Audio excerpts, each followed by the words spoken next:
Assalamualaikum warahmatullahi wabarakatuh. Bismillahirrahmanirrahim. Alhamdulillahi rabbil alamin. Alhamdulillahilladzi bi ni'matihi al-iman wal islam wa sihhatul aql wal badan. Alhamdulillahilladzi bi ni'matihi tatimmu shalihat. Alhamdulillahi ala kulli hal. Asyhadu an la ilaha illallah wahdahu la syarika lahu wa asyhadu anna Muhammadan abduhu wa rasuluhu la nabiyya wa rasula ba'dah. Allahumma salli wa sallim ala nabiyyina wa rasulina Muhammadin wa ala alihi wa sahbihi ajma'in wa man tabi'ahum bi ihsan ila yaumiddin. Qala Allah Ta'ala ya ayyuhalladzina amanu taqullaha haqqa tuqatih wa la tamutunna illa wa antum muslimun. Amma ba'd. Bapak, Ibu, jamaah Masjid Baitur Rahman yang dimuliakan Allah Subhanahu wa taala. Alhamdulillah Allah Subhanahu wa taala pertemukan kembali. Kita lanjutkan kajian sirah. Insyaallah malam hari ini kita akan melanjutkan materi perang Badar, kemudian lanjut insyaallah perang Uhud. Namun sebelumnya kita baca sholawat terlebih dahulu. Sebagaimana sholawat yang kita baca dalam sholat. Kita mulai. Allahumma salli ala Muhammad wa ala ali Muhammad kama sallaita ala Ibrahim wa ala ali Ibrahim wa barik ala Muhammad wa ala ali Muhammad kama barakta ala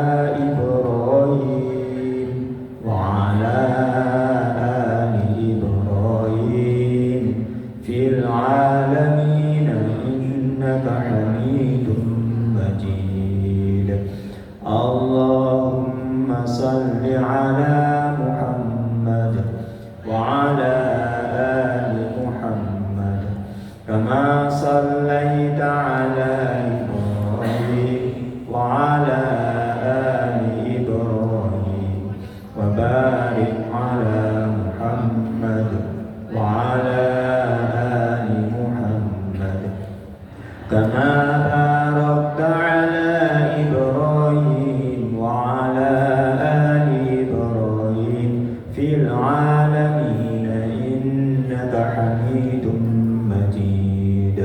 Allahumma salli ala Muhammad wa ala ali Muhammad kama sallaita ala Ibrahim wa ala ali Ibrahim wa barik ala Muhammad wa ala ali Muhammad kama barakta ala Ibrahim wa ala العالمين إنك حميد مجيد. Hari ini hari apa? Selasa. Sudah lewat Senin. Barusan kita lewati ya. Kita masuk hari Selasa tanggal 28. Bulan Rajab. Doa kita semua, Allahumma barik lana fi Rajab wa Sya'bana wa balighna Ramadan. Ya Allah, berkailah kami di bulan Rajab, berkahi pula kami nanti di bulan Sya'ban. Sampaikanlah umur kami hingga di bulan Ramadan. Mudahkan kami untuk memanfaatkan Ramadan nanti dengan optimal. Amin. Mohon maaf Barangkali ada yang beda atau lemes pada malam hari ini. Karena ini mulai aktivitas pertama setelah qadarullah, Allah itu memberikan sehat sesuai dengan kondisi, memberikan sakit sesuai dengan kondisi. Nah ya alhamdulillah pas liburan 3 iloro oleh Allah, alhamdulillah. Ya istirahat. Ya bukan lami cukup 2 hari cukup. 2 hari. Dimulai 1 malam dan sampai Ahad ke Senin alhamdulillah sudah bisa mulai aktivitas lagi. Di niatan ini buatan sakit menggebu-gebu. Ya. Yang mudah-mudahan Allah SWT memberikan hidayahnya kepada kita semua ya, melalui kajian kita pada malam hari ini. Kita lanjut ya materi. Kita sudah mulai perang Badar kemarin, ya. Harus ya. Perang Badar. Gimana sebab awal dari perang Badar adalah upaya kaum muslimin untuk merampas hartanya mereka sendiri yang waktu di Mekah itu dibawa oleh Abu Sufyan ya, beserta tak lebih dari 40 orang dengan membawa ya ribuan unta ya, penuh dengan barang-barangnya itu. Maka kemudian pada akhirnya puncaknya terjadilah perang Badar yang terjadi pada bulan apa Bapak Ibu? Ramadan. Bayangkan Ramadan perang. Maka ini menunjukkan bahwa Ramadan itu bulannya produktif, ya. Ramadan yang penuh dengan amal salih, baik itu yang langsung berhubungan dengan Allah maupun yang terkait dengan interaksi sosial. Perang itu butuh tenaga yang luar biasa. Maka jangan sampai menjadi penghalang Ramadan nanti untuk beraktivitas, beramal ibadah seoptimal mungkin, lebih-lebih yang terkait dengan hubungannya sesama manusia yang butuh tenaga dan seterusnya dan seterusnya. Nah, kemudian ini mau saya bacakan ya, terkait dengan doa Rasulullah Shallallahu Alaihi Wasallam dalam perang Badar tersebut. Selain beliau mempunyai strategi yang luar biasa, yaitu menguasai lembah. Jadi beliau berupaya untuk menguasai lembah Badar yang dekat dengan air sebagai strategi perang.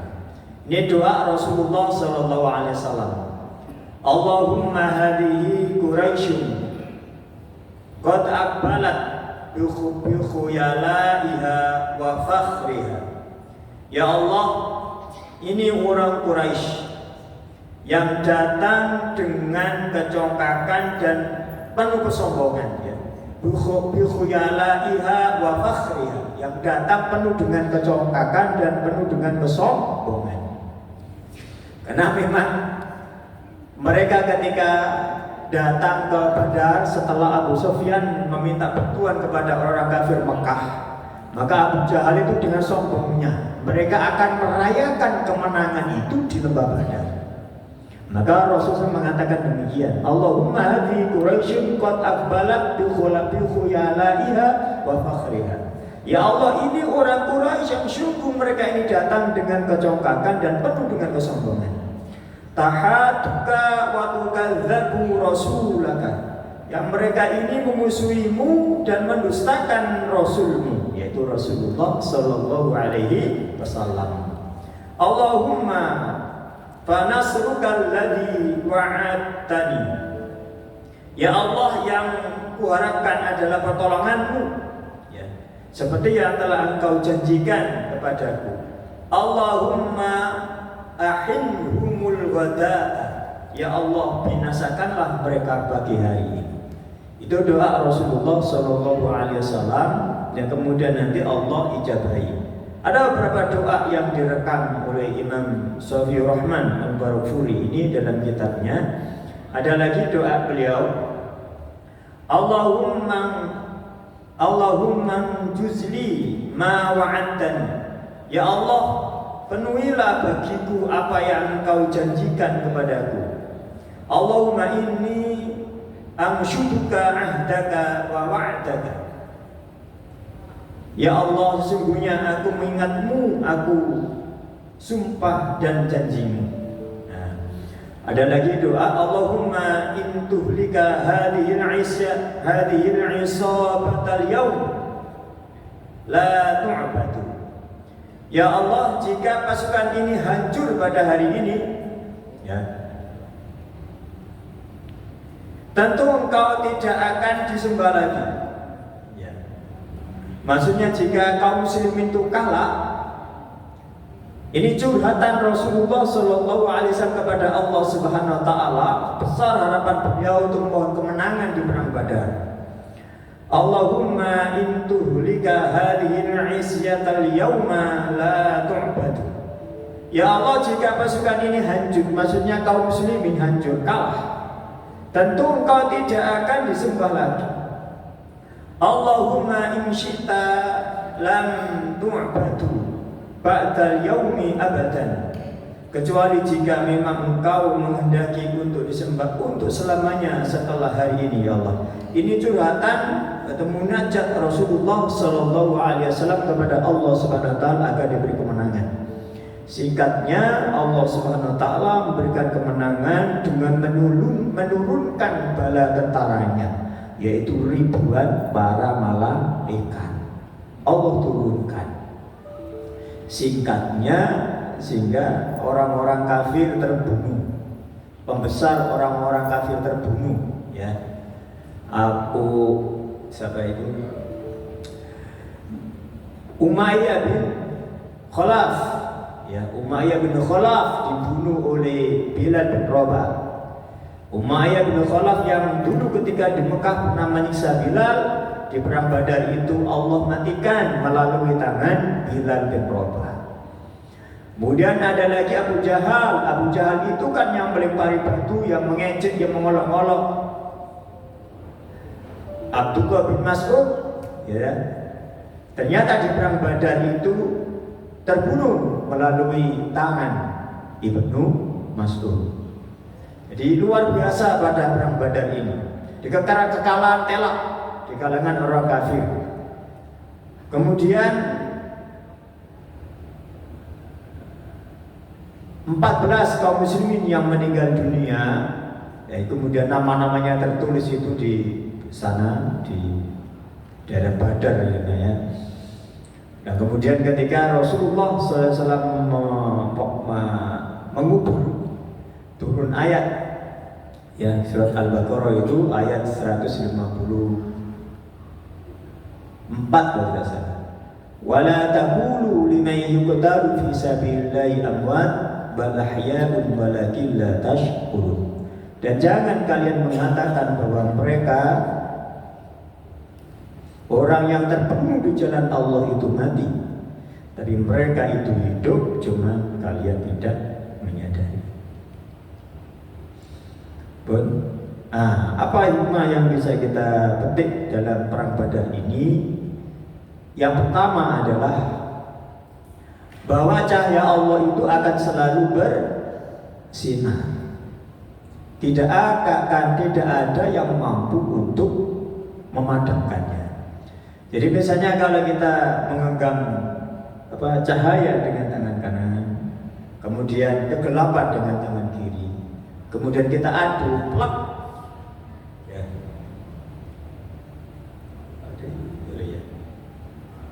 Maka yang menang yang mana?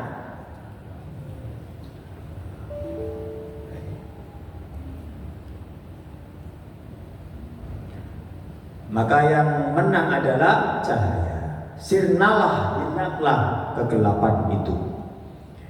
Wa qul ja'al haqqu wa zahaqal batil innal batila kana zahuqa. Maka ketika kebenaran itu datang, kemudian ketemu dengan kebatilan, maka kebenaran itu akan mengalahkan kebatilan, dan pasti kebatilan itu akan dikalahkan oleh Allah Subhanahu wa Ta'ala. Maka kita harus yakin ketika kita ini berada dalam kebenaran, walaupun itu tantangannya berat. Karena kebenaran itu pasti benar dan pasti mulia. Yang kedua, sudah sama tadi. Yang ketiga, ini luar biasa. Orang yang menyakiti seseorang akan disakiti melalui orang yang disakitinya atau boleh jadi orang lain. Jadi jangan sampai kita ini menyakiti orang lain. Kalau kita ini menyakiti, maka kita akan disakiti. Kalau kita ini menzalimi, maka kita akan dizalimi. Itu yang terjadi di perang Badar. Bahkan Allah membalas melalui orang yang sama. Umayyah bin Khalaf menyakiti Bilal, menyiksa Bilal. Maka Umayyah bin Khalaf Allah matikan melalui tangan Bilal. Abu Jahal menyakiti Abdullah bin Mas'ud. Di perang Badar, Abu Jahal itu terbunuh melalui tangan Abdullah bin Mas'ud. Jadi penting bagi kita, pelajaran bagi kita, jangan sampai kita menyakiti orang lain. Alarm atau pengendalian diri untuk tidak menyakiti sesama itu sangat kuat ketika kita berada di mana, Bapak Ibu. Kita ngati-ngati jangan sampai berkata-kata yang tidak baik. Mengendalikan diri itu di mana? Ketika ada di mana kita? Ada di mana? Ketika kita ada di Mekah. Gitu? Ketika kita melakukan ibadah umroh, ketika kita melakukan ibadah haji, itu hati-hati betul. Hati-hati betul mengendalikan diri, jangan sampai kita menyakiti hati orang lain. Dan ketika kita menyakiti hati orang lain, di pengalaman, saya sendiri mengalami, teman-teman banyak yang mengalami, langsung Allah balas seketika. Langsung seketika balasan. Ya. Jadi ketika kita tidak boleh ada gon, ya, ada suudon dalam diri kita. Itu aja balasannya nyata langsung. Apalagi ketika suudon itu kemudian diungkapkan, dikata-katakan, diungkapkan, itu balasannya luar biasa. Itu yang terjadi. Jadi mari kita mengendalikan diri, tidak hanya di Mekah ketika kita umroh haji, dimanapun kita berada ini kita mengendalikan diri. Termasuk dalam memenuhi panggilan Allah, ya. Kalau kita di Madinah, di Mekah itu kan luar biasa dalam memenuhi panggilan Allah. Iya, masjidnya Masjid Nabawi, iya, masjidnya Masjidil Haram. Bagaimana sudah di luar sana, maka memenuhi panggilan Allah dimanapun masjid berada, ya kita jalan panggilan Allah itu. Ya. Kemudian berikutnya, jumlah yang sedikit bukan berarti dia salah. Jumlah yang sedikit bukan berarti dia kalah. Gitu. Dalam Islam itu tidak, dalam mencari semua kebenaran, tidak ada hubungannya jumlah yang banyak dengan jumlah yang sedikit. Jadi dalam memahami syariat itu tidak pakai voting sebenarnya, tapi pakai keilmuan. Sehingga jumlah sedikit dan tidak itu tidak berpengaruh. Kalau memang ini yang benar, walaupun yang mengikutinya sedikit, dalilnya kuat, ya itu yang mestinya layak untuk diikuti. Tidak yang melihat jumlah yang banyak pengikutnya. Imam Syafi'i seorang diri, ketika beliau berijtihad, maka ijtihad Imam Syafi'i tidak bisa dipatahkan dengan miliatan manusia, tapi seperti kita ini. Gitu. Kenapa? Karena dalam Islam itu tidak voting, ya, jumlah yang banyak dan seterusnya, tapi keilmuan yang ada pada dirinya itu. Karena beliau mujtahid mutlak. Demikian pula yang jumlah yang sedikit bukan berarti kalah, karena banyak sekali jumlah yang sedikit itu bisa mengalahkan jumlah yang banyak. Kam min fi'atin qalilatin walabat fi'atan katsiratan biidznillah. Berapa banyak jumlah yang sedikit itu bisa mengalahkan jumlah yang banyak dengan izin Allah Subhanahu wa taala. Jadi jumlah yang sedikit yang mengalahkan jumlah yang banyak dalam peristiwa perang Badar ini itu juga sudah pernah terjadi pada umat-umat terdahulu, sebagaimana pasukannya Tolut yang jumlahnya sedikit mengalahkan pasukannya Jalut yang jumlahnya banyak, yang di dalamnya ternyata anak kecil tak bisa diremehkan. Karena anak kecil itulah yaitu Nabi Daud nalika kecil yang bisa mengalahkan Jalut. Jadi Jalut itu meninggal, Allah matikan melalui tangan Nabi Daud alaihissalam nalika masih kecil. Maka jangan sampai meremehkan anak yang kecil. Artinya nggak bisa kita menyombongkan dengan siapapun. Berikutnya, ini yang terakhir tadi saya sampaikan. Jadi Ramadan itu bulannya produktif. Jadi penuh dengan amal. Tidak hanya hubungannya dengan Allah, tapi juga hubungan dengan sosial. Oh, perang itu berat, lebih berat daripada kita misalnya mengunjungi ke daerah mana, kita memberikan bantuan-bantuan dan seterusnya. Perang itu lebih berat dari itu, ya, karena butuh pikiran, butuh tenaga. Nah, habis, ya ini perang Badar. Kita lanjutkan, ya. Berikutnya adalah perang Uhud. Nah, ini berikutnya. Perang Uhud. Nah, perang Uhud terjadi setelah perang apa? Badar. Tahun ke berapa? Tahun 3 Hijriah. Jadi 1 tahun kemudian. 1 tahun kemudian. Jadi Ramadan tahun kedua Hijriah, perang Badar. Kemudian perang Uhud di bulan Syawal. Syawal tahun berikutnya, tahun 3 Hijriah, bulan Syawal. Tahun ketiga. Apa motivasi perang Uhud ini? Ini motivasinya adalah dendamnya orang-orang kafir atas kekalahan telak pada perang Badar. Jadi ini perang balas dendam. Orang-orang kafir atas kekalahan telak di perang Badar. Terjadi di Bukit Uhud. Ya, ini 6 kilo kurang lebih ya dari Masjid Nabawi. Sehingga disebut dengan perang Uhud. Ini Uhud, ini dulu gambar petanya. Kalau yang ini gambar-gambar yang ya kekinian lah. Allah alam apakah sekarang sudah berubah atau bagaimana? Ya. Ini. Jumlah pasukan jomplang juga hampir sama dengan perang Badar. Jadi kaum muslimin jumlahnya awalnya 1000 melawan 3000, 3 kali lipatnya. Pasukan musuh lebih banyak 3 kali lipatnya. 3000 itu saja nanti 300 pulang. Jadi tinggal berapa? 700. Kenapa yang 300 pulang ikut perang? Ya karena termakan oleh propaganda orang munafik. Ada pembesar orang munafik yang mengeluarkan kata-kata propaganda untuk pengaruhinya sehingga tidak ikut perang. Namanya Abdullah bin Ubay. Abdullah bin Ubay bin Salul, gitu ya. Ini termasuk pembesar dari orang-orang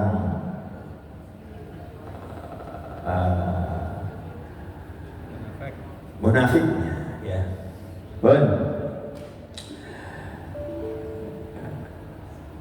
Sehingga kemudian sudah mulai muncul ya jiwa-jiwa munafik dalam barisan kaum muslimin. Itu beda dengan perang Badar. Beda sekali.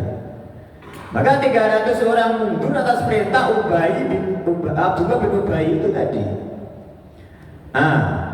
Maka tidak heran nanti kemudian ya berikutnya nanti ketika perang itu hampir dimenangkan oleh kaum muslimin, ya bagaimana luar biasanya awalnya barisan pemanah itu kemenangan sudah di depan mata, namun barisan pemanah tergiur dengan harta-harta yang ditinggalkan orang kafir itu. Padahal perang belum selesai, yang nanti pada akhirnya tempat yang diduduki oleh para barisan pemanah itu diambil alih oleh pasukannya Khalid bin Walid yang menunggangi kuda saat itu. Sehingga kemudian kemenangan yang depan mata berubah menjadi kekalahan telak. Jadi kalah telak kaum muslimin pada perang Uhud ini. Nah, ini sekilasnya begitu pun. Ini sebab terjadinya perang. Jadi yang pertama, orang kafir sangat dendam atas kekalahan telak pada perang Badar. Apalagi pembesar mereka banyak yang terbunuh, banyak yang tewas. Seperti Umayyah bin Khalaf tadi, yang sebelumnya didahului oleh keluarga, yaitu Utbah bin Rabi'ah, Walid bin Utbah, Syaibah bin Rabi'ah, yang 3 orang pendahulu yang lebih dulu. Kemudian dilanjutkan dengan Umayyah bin Khalaf, Abu Jahal, dan lain-lain. Ada provokasi orang Yahudi namanya Ka'ab bin Ashraf terhadap orang kafir Mekah untuk membunuh Rasulullah Sallallahu Alaihi Wasallam. Ini provokasi karena dari dulu orang Yahudi tidak pernah senang dengan Rasulullah Sallallahu Alaihi Wasallam, karena ternyata Rasul yang pernah mereka banggakan Allah pilih bukan dari golongan mereka orang Yahudi, tapi Allah pilih dari keturunan Nabiullah Ismail alaihissalam di Mekah, bukan dari kelompok orang Yahudi. Maka orang Yahudi itu benci banget sama Rasulullah dan kaum muslimin. Kemudian orang-orang kafir Mekah ingin membuka jalur kembali perdagangan ke Syam setelah kekalahan perang Badar itu, karena jalur utamanya ke Syam yang melewati itu. Orang kafir ingin membuka kembali, ya. Strateginya sekarang luar biasa. Jadi dulu pada zaman Rasulullah Shallallahu Alaihi Wasallam, ketika ada perang-perang itu belum ada namanya lembaga keamanan secara khusus dan personal, belum ada. Kalau sekarang kan ada angkatan bersenjata, angkatan darat, angkatan laut, dan seterusnya. Dulu pada zaman Rasulullah Shallallahu Alaihi Wasallam sampai kepada Khulafaur Rasyidin itu belum ada barisan khusus, barisan tentara-tentara itu belum profesional gitu. Sehingga ketika mau perang, ya baru dilakukan seleksi, ya, siapa yang mau ikut perang. Jadi tidak ada pelatihan secara khusus gitu, seperti angkatan bersenjata sekarang ini. Maka pada perang Uhud saat itu Rasulullah SAW ya melakukan seleksi di antara para sahabat yang mau ikut perang itu. Ada yang sampai disuruh gulat di depan Rasulullah SAW, masing-masing mengeluarkan tenaganya agar diterima oleh beliau untuk ikut perang Uhud. Ada yang ditolak, ada yang diterima sama Rasulullah SAW. Yang luar biasa, Rasulullah SAW tidak mengizinkan, yaitu mengizinkan dan tidak itu disesuaikan dengan keahlian dari para sahabat masing-masing itu. Yang kedua, mengutus paman beliau yang masih menetap di Mekah, ada namanya Abbas bin Abdul Muthalib, sebagai mata-mata mencari informasi pasukan orang-orang kafir Mekah. Di Abbas, paman Rasulullah Sallallahu Alaihi Wasallam, ayah dari Abdullah bin Abbas bin Abdul Muthalib yang masih tinggal di Mekah, meminta kepada paman beliau untuk jadi mata-mata mencari berita-berita perkembangan terkait dengan rencana-rencana orang-orang kafir Mekah. Lah, Madinah sendiri siaga 1 waktu itu, selalu membawa senjata walaupun sedang sholat, menjaga rumah Rasulullah Sallallahu Alaihi Wasallam yang ditugas adalah Sa'ad bin Mu'ad, Sa'ad bin Ubadah, Usaid bin Hudayr. Setiap pintu gerbang Madinah juga dijaga ketat. Jadi Madinah ya siaga 1. Nah, Rasulullah Sallallahu Alaihi Wasallam kemudian membagi pasukan menjadi beberapa kelompok, ya. Ada pasukan biasa tanpa tunggangan, ada pasukan berkuda, ada pasukan khusus pemanah. Nah, barisan khusus pemanah yang ditempatkan di tempat yang agak tinggi oleh Rasulullah SAW, yang kemudian nanti balelo itu ya, ya berebut harta rampasan perang padahal perang belum selesai. Kemudian barisan Muhajirin benderanya diserahkan kepada Mus'ab bin Umair, masya Allah. Mus'ab bin Umair yang rela meninggalkan kekayaan, meninggalkan kemewahannya, meninggalkan orang tuanya, rela bersama Rasulullah Sallallahu Alaihi Wasallam ikut hijrah, kemudian ikut perang Badar, ikut perang Uhud, ya. Dipasrai oleh Rasulullah SAW membawa bendera. Kemudian Madinah ada suku Aus yang benderanya diserahkan kepada Usaid bin Hudayr. Usaid bin Hudayr yang sangat terkenal dengan bacaan Qur'annya, yang ketika dia membaca Qur'an ternyata ada cahaya yang turun gitu. Kemudian diceritakan kepada Rasulullah SAW, itu adalah malaikat. Andaikan Usaid bin Hudayr itu melanjutkan, maka Usaid bin Hudayr sama orang-orang sekitarnya akan melihat malaikat itu. Jadi Usaid bin Hudayr terkenal ini beliau. Dan Khazraj benderanya diserahkan kepada Hubab bin Mundir. Itulah. Kemudian yang berikutnya adalah penempatan pasukan khusus pemanah di lokasi yang strategis. Itu strategi Rasulullah SAW. Ini gambarnya. Nah ini. Nah, singkatnya, kaum muslimin hampir menang. Pasukan kafir terpukul mundur dengan meninggalkan senjata dan harta mereka. Barisan pemanah kaum muslimin meninggalkan tempatnya, berebut harta yang ditinggalkan sama orang-orang kafir tadi. Maka kemudian dengan sigapnya muncul pasukan berkuda. Ini orang kafir ya, yang dipimpin oleh Khalid bin Walid.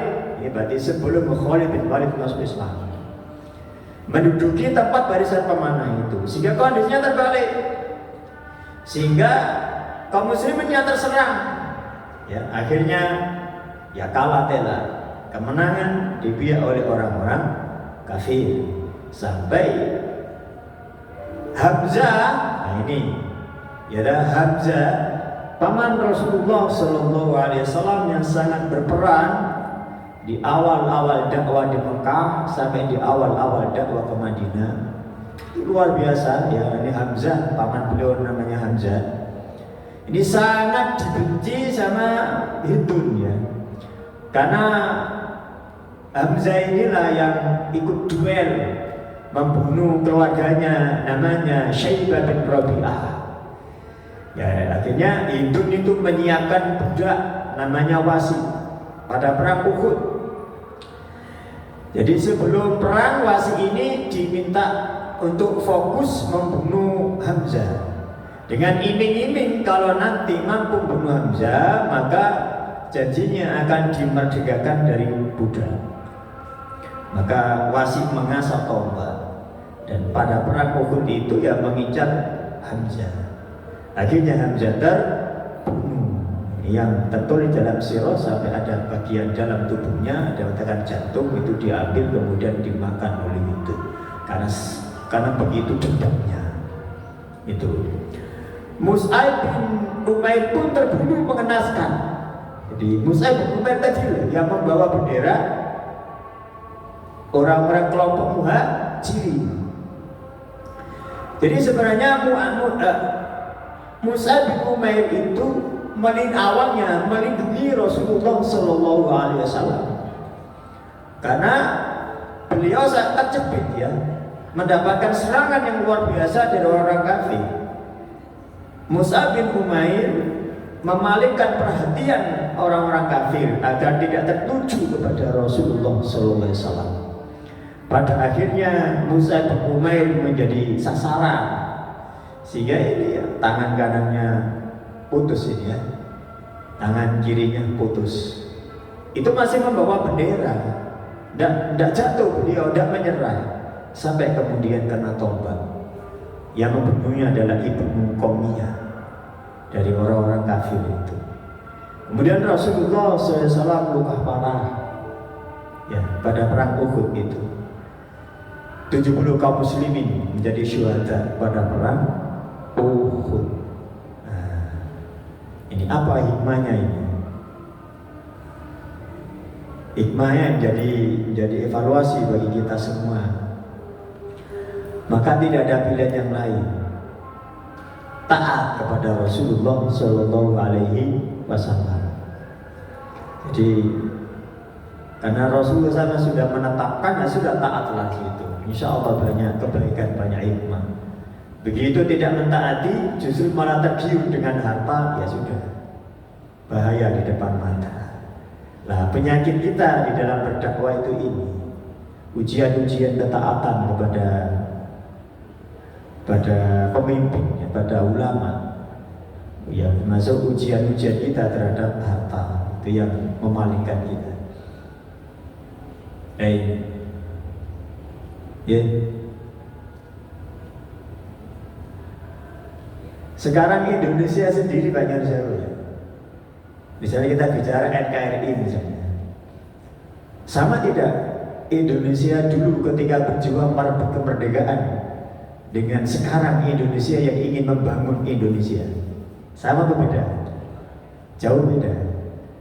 Kalau perjuangan Indonesia ketika merebut kemerdekaan itu masih banyak yang bisa bersatu, sama-sama melawan penjajah.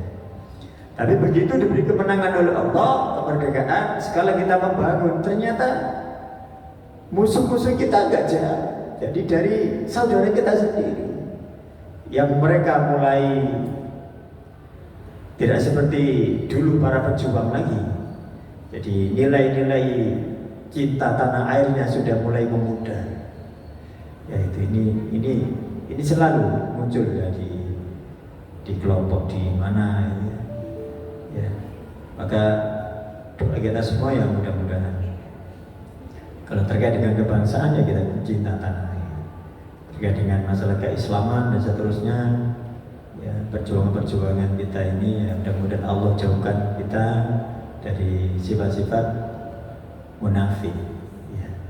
Karena dari awal ternyata di barisan kaum muslimin ini musuh dalam selimut sudah muncul orang-orang munafik. Ini ada cobaan yang berat bagi kita semua. Inna likulli ummati fitnah. Sesungguhnya setiap umat ada fitnah. Wa fitnatu ummati al-mal. Dan fitnah bagi umatku ini adalah harta.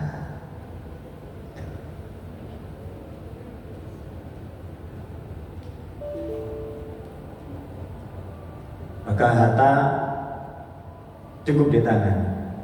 Jangan sampai dimasukkan dalam hati. Iya, yes, baca sendiri kan? Terus, alhamdulillah selesai. Karena sudah ada pertanyaan kita tutup mohon. Alhamdulillahirabbil alamin. Subhanakallahumma wa bihamdika. Asyhadu an la ilaha illa anta astaghfiruka wa atubu ilaik. Assalamualaikum warahmatullahi wabarakatuh.